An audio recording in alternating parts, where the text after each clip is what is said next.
வணக்கம்.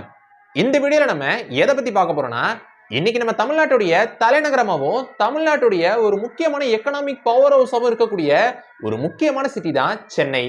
அது மட்டும் இல்லாம இன்னைக்கு இந்தியாவுடைய 5வது மோஸ்ட் பாப்புலேட்டட் சிட்டியா இருக்கக்கூடியதும் சென்னை தான். அது மட்டும் இல்லாம இன்னைக்கு தமிழ்நாட்டுடைய ஜிடிபிக்கு கிட்டத்தட்ட 78.6 பில்லியன் யூஎஸ் டாலர் அளவிலான பங்களிப்பை சென்னை மட்டுமே வழங்குது. அது மட்டும் இல்லாம சென்னை பல துறைகள்ல சிறந்து விளங்குற ஒரு முக்கியமான சிட்டியா இருக்கு. குறிப்பா automobile industry, health care, financial services, software exports, film, logistics, tech support, medical, education sectors மாதிரி பல துறைகள்ல சென்னை சிறந்து விளங்குற ஒரு முக்கியமான சிட்டியா இருக்கு. ஆனா இன்னைக்கு சென்னையுடைய ஒரு முக்கியமான பிரச்சனையா இருக்கிறது அப்படின்னு சொன்னா டிராபிக் தான். இந்த ஒரு டிராபிக்கை கட்டுப்படுத்துறதுக்கு கவர்மெண்ட்டும் நிறைய விதமான ஸ்டெப்ஸ் எடுத்துட்டு வராங்க. குறிப்பா மெட்ரோ எக்ஸ்பான்ஷன்ஸ், ரோட் எக்ஸ்பான்ஷன்ஸ், அதே மாதிரி நிறைய பிரிட்ஜஸ் கட்டுறது, இந்த மாதிரி கவர்மெண்ட்டும் நிறைய ஸ்டெப்ஸ் எடுத்துட்டு வராங்க. இருந்தாலும் டிராபிக் அப்படின்ற ஒண்ணு கட்டுப்படுத்த முடியாத ஒரு பிரச்சனையா தான் சென்னைக்கு இருக்கு. சோ இந்த சமயத்துல தான் இந்த ஒரு பிரச்சனையை சார்ட் அவுட் பண்றதுக்கு ரீசெண்டா தமிழ்நாடு கவர்மெண்ட் வந்து புதுசா ஒரு பிளான் பண்ணிருக்காங்க. அதாவது சென்னையில உள்ள லைட் ஹவுஸ்ல இருந்து நீலங்கரை வரைக்கும் 15 கிலோமீட்டர் தூரத்துக்கு கடல் மேல ஒரு பிரிட்ஜை கட்ட முடிவெடுத்திருக்காங்க. சோ இந்த ஒரு ப்ராஜெக்ட பத்தி தான் இந்த வீடியோல நம்ம டீடைலா பார்க்க போறோம். சோ வாங்க வீடியோக்குள்ள போலாம்.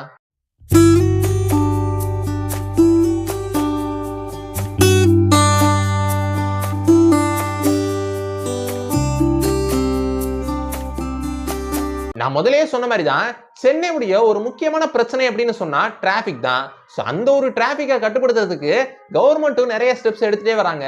இருந்தாலும் டிராபிக் அப்படின்ற ஒண்ணு சென்னையுடைய ஒரு முக்கியமான பிரச்சனையா தான் இருக்கு.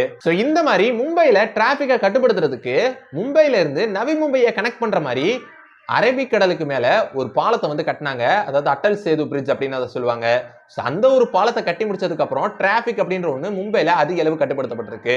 அதே மாதிரி தான் சென்னையில இப்ப ரீசெண்டா 6 மாசத்துக்கு முன்னாடி ஒரு சர்வேவை வந்து கவர்மெண்ட் கண்டக்ட் பண்ணாங்க. அந்த சர்வேல வந்து என்ன தெரிய வந்துச்சு அப்படின்னா, ஒரு நாளைக்கு ஆவரேஜா ஈசிஆரை நோக்கி மட்டுமே 50,000க்கும் மேற்பட்ட வாகனங்கள் போகுது அப்படின்னு அந்த சர்வே மூலமா கண்டுபிடிக்கப்பட்டுச்சு.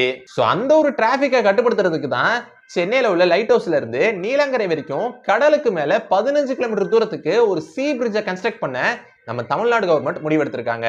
அத பத்தி ரீசெண்டா தமிழ்நாடு சட்டமன்றத்துல தமிழ்நாட்டுடைய ஹைவே மினிஸ்டரான ஏவா வேலு அவர்கள் வந்து சொல்லியிருந்தாரு. என்ன அப்படின்னா, இந்த மாதிரி இந்த ஒரு சி பிரிட்ஜ் ப்ராஜெக்ட் உடைய டீடைல்டு ப்ராஜெக்ட் ரிப்போர்ட்டை இப்ப ரெடி பண்ணிட்டு இருக்கிறதா சட்டமன்றத்துல அவர் சொல்லியிருந்தாரு.